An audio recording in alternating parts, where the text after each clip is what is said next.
задоволиме вашите вкусови. За почеток би сакал да го поканам директорот на културно-уметничкото друштво Здравец од селото Крумово, а воедно тоа е и директор на училиштето во местото Крумово, на Христо Ботев, да ја поздрави публиката од името, се разбира, на културно-уметничкото друштво Здравец од Крумово.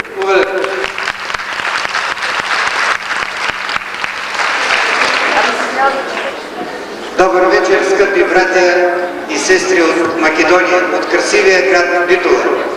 Искам от цяло сърце да ви благодаря за сърдечното посрещане, за отношението към нас и към децата на Слънчева България и на нашето село Крумово.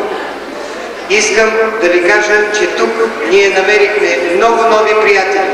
Всички сме много доволни от посрещането, от отношението към нас.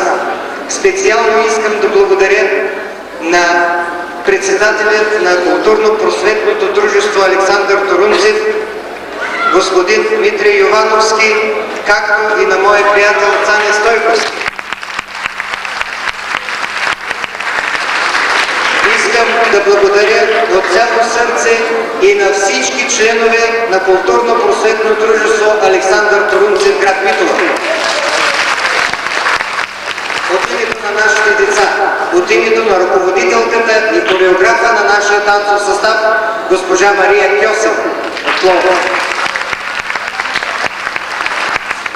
Тази вечер ние ще играем за вас. Приемете нашия поздрав и първият танц е за мира и за дружбата. Да се заблагодариме на господинот Никола Николов, се разбира од наше и од ваше име, и да не должиме со говораци, како што ви рекле нашите луѓе, да ја прочитаме вечерашната програма и да пуштиме истата да тече. Најпрвен гостите со играта Пролет иде.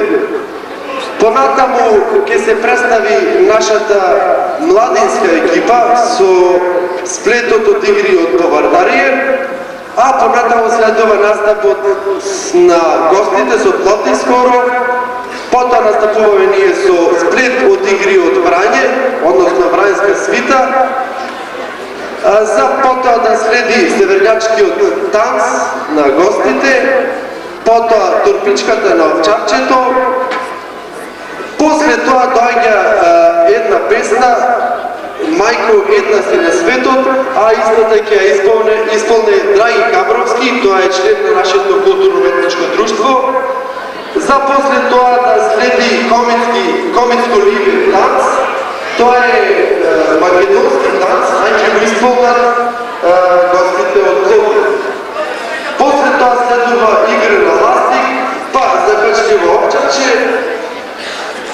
После тоа ќе се представат нашите најмлади членови на културно-уметничко друштво Александър Торунчев со светото игри од Битолчевка, за на крајот да го проследите сплетот тракијски танц, се разбира, на гостите од Народна република Бугарија. Драга публико, сакам да ви пожелам пријатна вечер и секако да бидете задоволни нас. Пријатно.